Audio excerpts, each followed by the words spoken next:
Oke.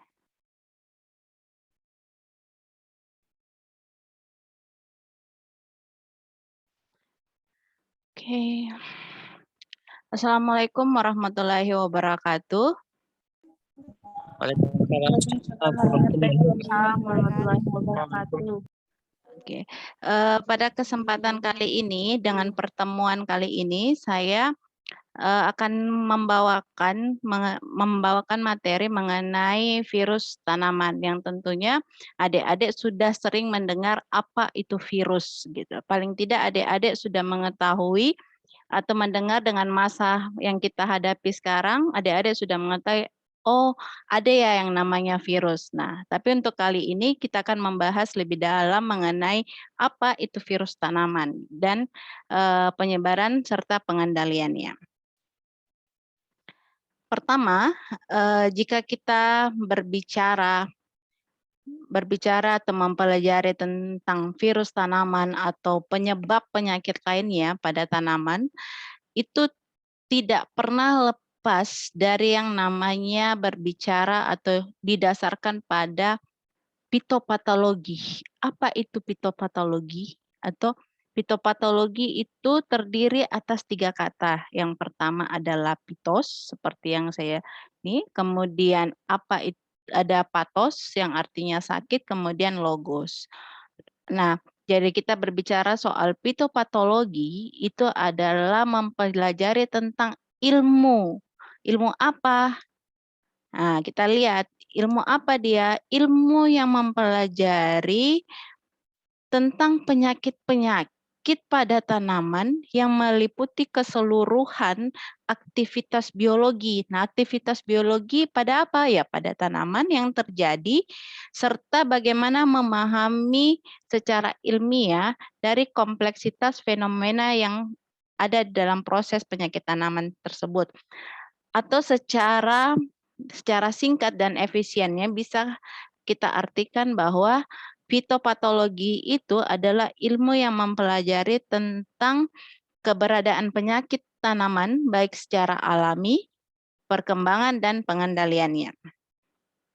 Nah, kemudian slide selanjutnya, kalau kita berbicara fitopatologi ilmu penyakit tanaman, nah pasti kita akan bertanya, oh penyakit tanaman, kapan sih tanaman itu dikatakan sakit atau apa itu penyakit tanaman? Ya, jadi penyakit tanaman adalah atau adanya interaksi atau hubungan antara inang. Inang itu adalah tanamannya itu sendiri, kemudian patogen, kemudian lingkungan. Nah, interaksi antara inang, patogen, dan lingkungan itu biasa kita sebut dengan yang namanya segitiga penyakit. Nah, menurut Stakman dan Harar pada tahun 1975 mendefinisikan bahwa penyakit tanaman itu adalah terjadinya gangguan fisiologi dan terjadinya abnormalitas struktur dari suatu bagian atau keseluruhan tanaman sehingga menyebabkan turunnya produksi produksi tanaman secara ekonomis. Nah, tadi seperti yang saya singgung bahwa tanaman itu dikatakan sakit ketika ada interaksi antara patogen, inang, dan lingkungan. Saya ingin tahu dulu, pada saat adik-adik sudah mulai memahami tentang konsep segitiga penyakit ini, atau baru mendengarnya? Perwakilan bisa satu orang menjelaskan? Ada? Halo? Kalau misalnya belum ada, saya akan coba untuk menunjuk adik-adik sejauh ini. Rosilista, ada? Atau Arkam? Arkam? Kedengaran nggak sih? Kedengaran Kak, Bu. Bisa ditunjuk satu mahasiswanya Bu Ayu untuk saya ingin tahu aja mengenai pemahaman untuk adik-adik mengenai segitiga penyakit. Oke, jadi kalau saya coba Rahul. Oke, Rahul. Iya, Bu. Sebelumnya sudah pernah mendengar tentang apa itu segitiga penyakit? Sudah, Bu, tapi agak-agak lupa sedikit, Bu. Ya, bisa dijelaskan kembali mengenai pemahaman adik mengenai segitiga penyakit yang adik pernah pendengar.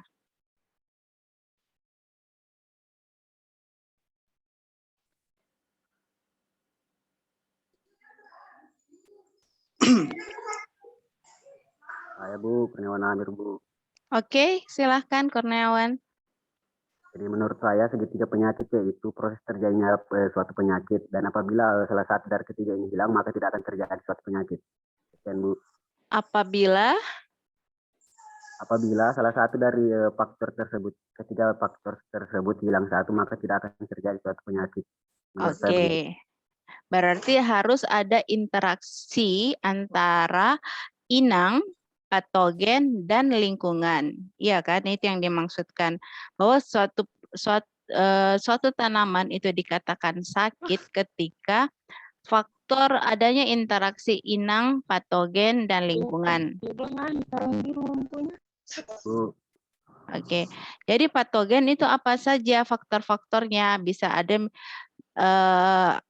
dari faktor patogen itu apa saja? Adanya kehadiran patogen, kemudian tingkat patogenitas. Tingkat patogenitas itu adalah kemampuan suatu patogen untuk menginfeksi tanaman.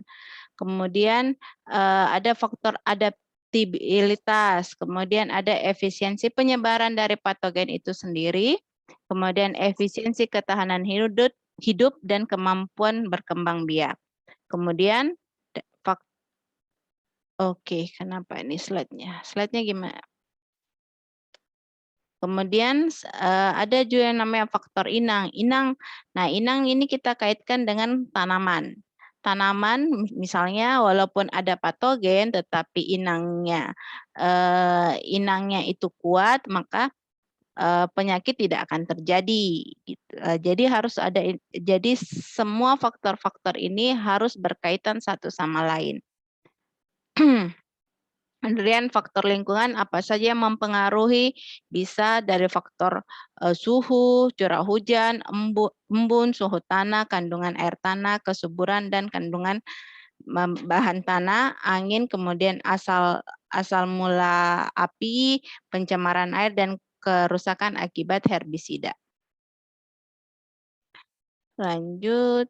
Nah, tadi sebelum tadi saya jelaskan bahwa untuk dikatakan sakit ada yang namanya penyebab penyakit. Ya kan, penyebab penyakit pada suatu tanaman sebenarnya itu terbagi atas dua. Itu pertama penyebab biotik yaitu cendawan, bakteri, virus dan nematoda. Kaitannya dengan segitiga penyakit, segi empat penyakit dan tetrahedron penyakit. Kemudian ada lagi yang disebut dengan penyakit abiotik. Ya, misalnya pH yang tidak sesuai, adanya kerusakan ozon, kemudian curah hujan yang tinggi, serta unsur hara dan mineral yang tidak sesuai. Hal-hal ini semua yang dapat menyebabkan tanaman itu menjadi sakit. Kemudian, oke. Saya ingin menggambarkan ilustrasi bahwa kita lihat panah gimana sih ini? Panah yang tadi nih kita anggap ini adalah patogen. Ya, patogen itu penyebab penyakit. Ya, bisa itu cendawan, bisa itu bakteri, bisa itu virus, bahkan nematoda. Nah, masing-masing jenis patogen itu dapat menginfeksi satu jenis tanaman yang sama. Ya, menyebabkan satu infeksi tanaman yang misalnya patogen A, patogen B, kemudian patogen C. Tetapi setiap patogen itu dapat menimbulkan gejala yang berbeda atau gejala masing-masing. Nah, ataupun gabungan gejala sehingga tanaman itu tampak seperti sakit. Nah, kaitannya dengan virus tumbuhan. Teman-teman, adik-adik sudah jelas banyak mendengar mengenai virus tumbuhan. Virus, ya, apalagi yang sekarang di masa pandemi sekarang, adik-adik pasti sudah sangat familiar dengan yang namanya virus. Nah, untuk kali ini kita akan membahas mengenai virus tumbuhan. Apa sih itu virus tumbuhan? Nah, kalau kita bertanya soal virus tumbuhan, halo, virus tumbuhan, maka virus tumbuhan itu adalah suatu wujud submikroskopik. Bisa di-mute dulu Umi Kalsum. Bisa di-mute dulu.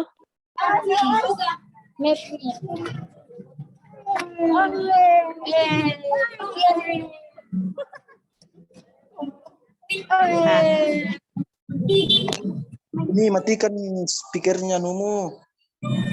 Ayo kita lihat track. Oke, kita lanjut ya. Virus tumbuhan itu adalah suatu mikroorganisme yang wujudnya bersifat mikroskopis, yang artinya hanya dapat dilihat maupun diamati di bawah mikroskop elektron. Yang kedua, virus itu dia bersifat infeksius atau artinya dapat ditularkan. Nah, dan kemudian ciri dari virus tumbuhan itu sendiri dia bersifat parasit obligat. Artinya hanya dapat hidup pada sel maupun jaringan yang hidup. Yang keempat, virus itu tidak memiliki organel-organel sel seperti dengan patogen-patogen lainnya. Nah, ciri khas dari virus itu sendiri, dia memiliki atau terdiri dari memiliki satu macam asam nukleat, yaitu baik RNA maupun DNA. Ya. Kemudian yang selanjutnya, virus itu memiliki asam nukleat yang diselubungi oleh selubung protein atau yang disebut dengan kod protein. Kemudian virus itu sendiri untuk memperbanyak diri dia bermultiplikasi di dalam sel. Nah, ini kita bisa lihat partikel virusnya. Contoh-contoh partikel virus. Selanjutnya, nah pertanyaannya kenapa sih Bu kita harus mempelajari virus tumbuhan atau virologi? Alasannya kenapa? Karena virus ini berbeda dengan patogen-patogen tumbuhan lainnya, berbeda dengan bakteri, berbeda dengan cendawan, kemudian berbeda dengan nematoda. Ya, ada 4 patogen yang biasa menyerang pada tanaman. Ada lagi 1 mikoplasma sebenarnya. Kemudian virus itu merupakan model biologi molekuler dan yang mendorong penemuan teknologi canggih. Nah, kita bisa lihat sekarang dengan contohnya saja sekarang yang kita hadapi bahwa di era sekarang dengan virus ini kita menemukan ada yang namanya deteksi. Nah, deteksi ini dalam bentuk deteksi PCR misalnya, kemudian ada yang kalian sangat sering dengar dengan keadaan yang sekarang itu ada dengan swab antigen atau swab antibody. Itu merupakan salah satu perkembangan teknologi dalam mengetahui virus pada umumnya ya. Kemudian ribuan virus tanaman itu telah terdeteksi sebenarnya, tetapi masih banyak belum diketahui. Maksudnya ini Sebenarnya dia sudah banyak di alam tetapi belum terdeteksi, makanya perlu banyak kita pelajari tentang virus ini. Terus menyebabkan kerugian yang sangat besar. Kalau di tanaman, kerugiannya satu virus saja bila menginfeksi itu bisa menyebabkan kerugian atau tanaman itu menjadi penurunan produksinya sangat rendah. Kemudian kalau saya analogikan dengan keadaan sekarang, satu virus yang sekarang mewabah di Indonesia itu dapat menyebabkan kematian manusia yang luar biasa dan penyebarannya sangat cepat. Itulah kenapa kita perlu mempelajari mengenai virologi ini atau khususnya virologi tumbuhan. Nah, kemudian penamaan virus tumbuhan. Nah, penamaan virus tumbuhan ini tidak sama dengan penamaan patogen-patogen lainnya.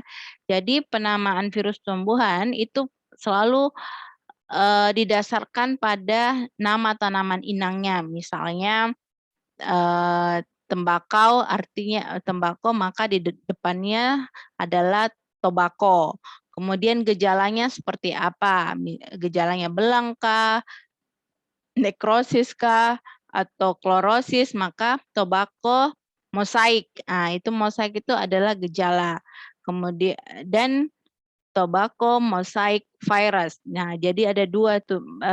Tobacco adalah tanaman inang, kemudian gejalanya.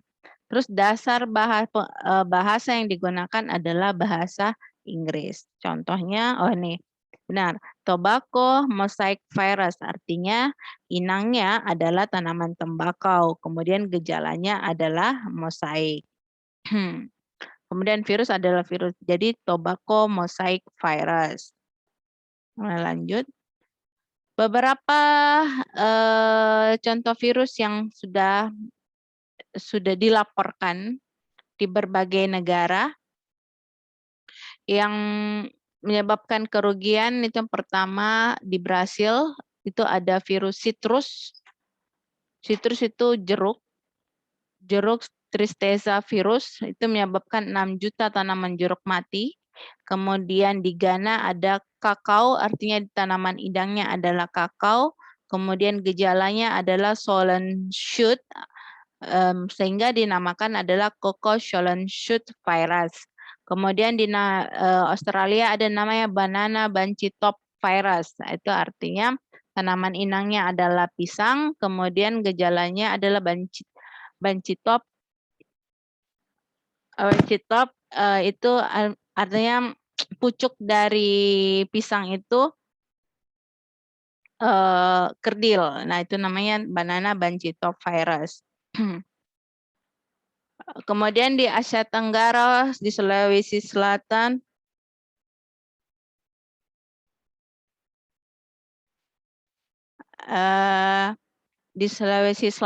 biasa kita dengar khususnya ada namanya rice tungro virus atau virus tungro.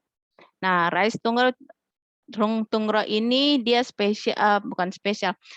khas hanya ada di tanaman padi, makanya dinamakan rice tungro virus.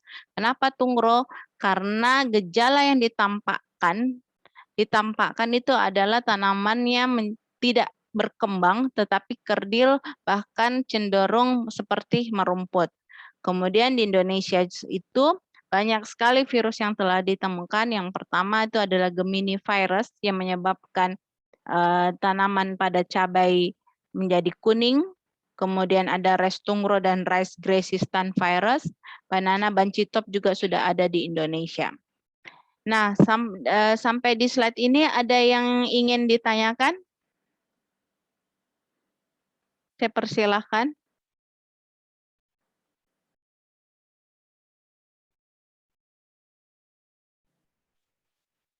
Ada yang mau ditanyakan? Adik-adik? Oke, kalau tidak ada, saya lanjut ya. Nah, kehilangan akibat infeksi virus itu sangat besar dan kerugian yang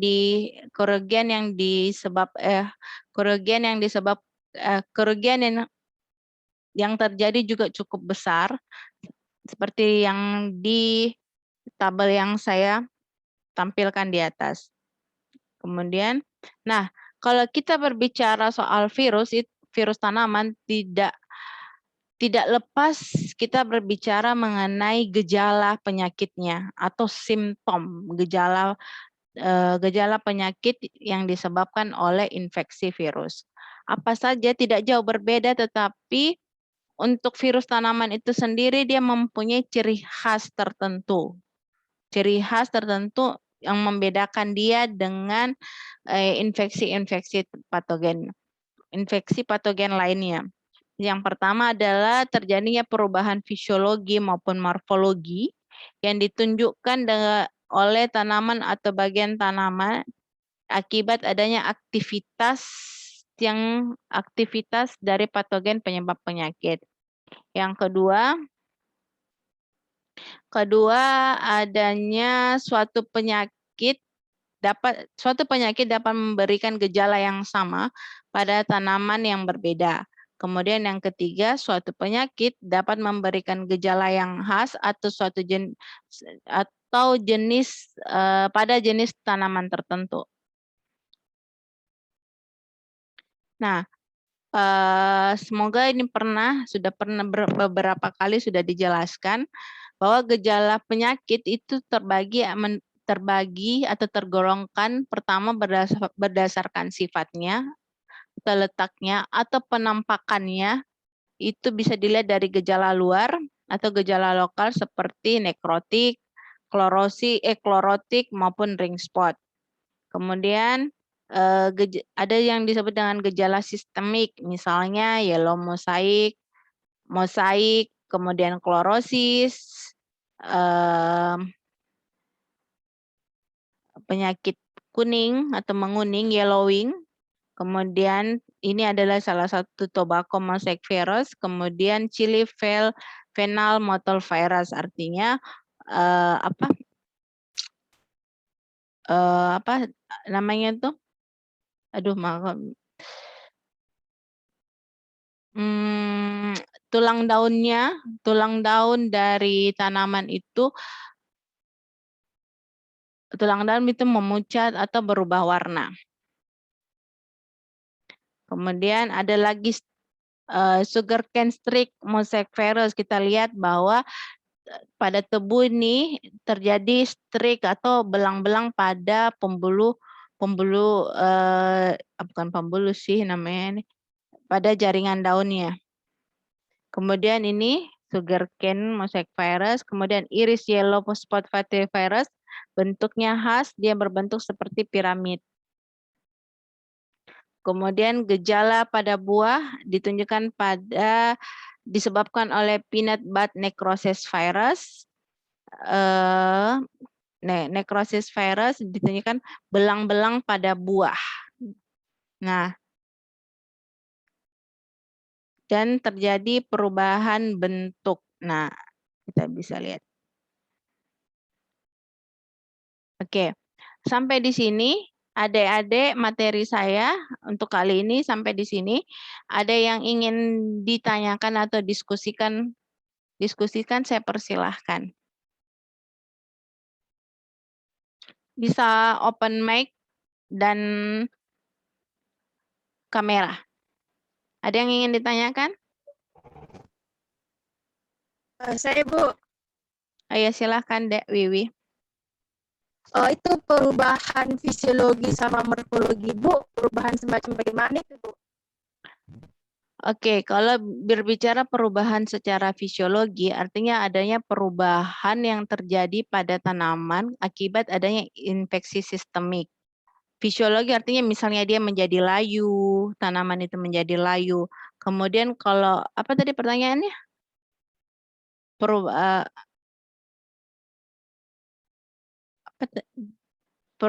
Fisiologi dan morfologi. Nah, kalau morfologi itu bisa kita lihat misalnya ada tidak gejala yang tampak baik di daun, buah maupun tanaman itu sendiri. Misalnya yang tadi saya jelaskan, kita lihat di buahnya dia berbentuk seperti ada terjadi belang. Nah, itu salah satu salah satu gejala morfologi. Ada yang lain lagi? Izin bertanya, Bu. Oh iya, silahkan. Jadi tadi kan dijelaskan kalau ada beberapa gejala akibat adanya infeksi virus tumbuhan. Oh Yang iya. saya lihat tadi ada beberapa gejala yang hampir sama dengan gejala yang disebabkan patogen lain gitu, Bu. Misalkan tadi kan ada klorosis, ada menguning, gitu-gitu kan hampir sama ya, Bu, dengan patogen lain, misalkan cendawan atau bakteri. Lah, gimana caranya kita bisa tahu gitu, membedakan kalau itu, oh itu ternyata virus atau karena patogen lain, gitu, Bu. Iya. Baik, terima kasih atas pertanyaannya. Saya rasa ini pertanyaan yang cukup bagus, sangat. Jadi untuk membedakan dia terinfeksi antara virus dengan patogen lain itu perlu yang namanya adalah deteksi dan diagnosis virus. Nah, khusus untuk virus itu untuk patogen-patogen lain itu kita misalnya bakteri itu gejala yang dikeluarkan itu selalu ada ciri-ciri khasnya seperti dengan adanya lendir, itu ciri khas dari bakteri. Kemudian dengan cendawan itu adanya hifa yang terbentuk atau miselium yang terbentuk pada bagian tanaman. Sedangkan untuk deteksi virus itu tidak bisa kita tidak bisa langsung kita katakan dia terinfeksi virus, harus memang gini, untuk tanaman yang terinfeksi virus dia mempunyai gejala yang khas, misalnya mosaik. Mosaik itu adalah gejala khas virus, baik seperti yang gambar 2, gambar 1 itu gejala virus mosaik. Tetapi tidak bisa kita katakan bahwa dia terinfeksi virus, betul terinfeksi virus, kalau kita tidak melakukan yang namanya deteksi dan identifikasi. Nah, deteksi dan identifikasinya itu seperti apa? Nah, ada yang namanya deteksi melalui PCR, ada yang namanya deteksi melalui serologi. Nah, itu yang pada umumnya biasa dilakukan untuk mengetahui, oh betul dia adalah terinfeksi virus. Supaya gampang untuk memahaminya, maka saya akan mencoba menganalogikan bahwa dengan keadaan sekarang, begini, keadaan sekarang yang dinamakan COVID itu tidak bisa dikatakan COVID kalau kita tidak melakukan tes. Tes apa? Tes antigen maupun tes PCR, ya kan? Nah, untuk mengetahui sehingga jangan sampai jangan sampai mengatakan bahwa oh kita flu ini dikatakan COVID, belum tentu, bisa saja kita hanya flu biasa atau memang terinfeksi oleh COVID. Dengan cara apa? Dengan cara tes diagnosis itu ya dengan swab. Begitupun juga halnya dengan tanaman seperti itu. Saya kira itu. Saudara Naimatul. Terima kasih, Bu. Ya. Ada yang lain? Ada yang lain lagi?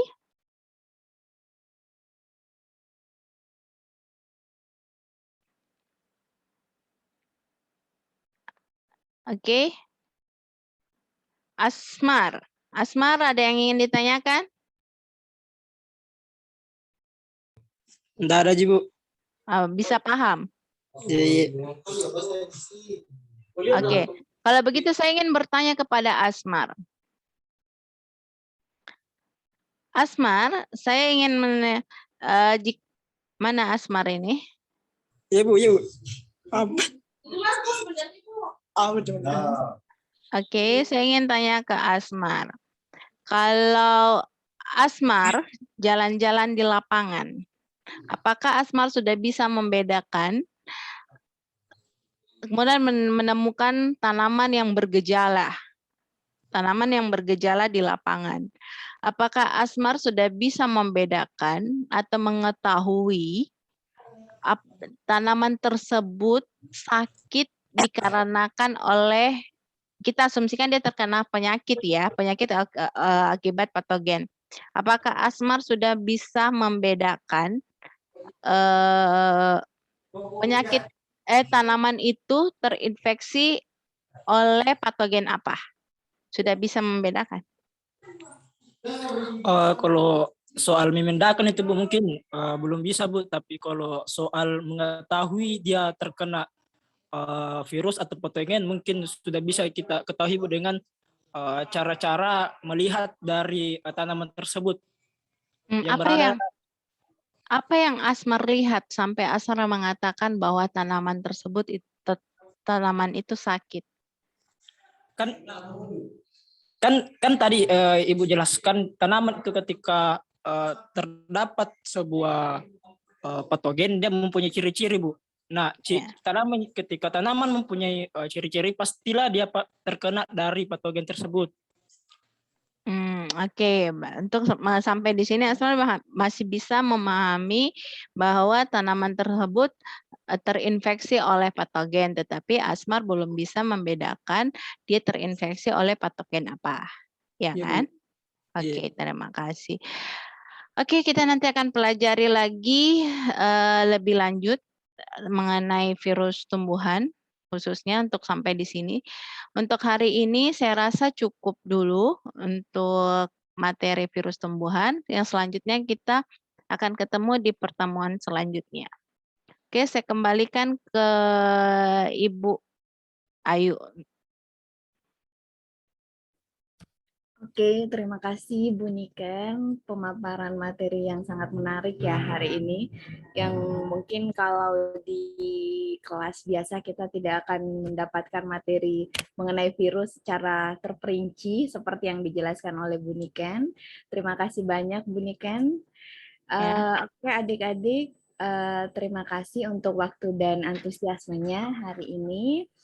Kita cukupkan dulu sampai di sini. Terima kasih juga Bu Niken. Ya, sama-sama. Oke, jadi untuk kelas hari ini saya akhiri. Assalamualaikum warahmatullahi wabarakatuh. Selamat sore semuanya. Wabillahi taufiq. Terima kasih Bu Niken. Sama-sama. Sama-sama. Terima kasih Bu Niken. Sama-sama. Terima Selif kasih juga ya. Ibu Ayu.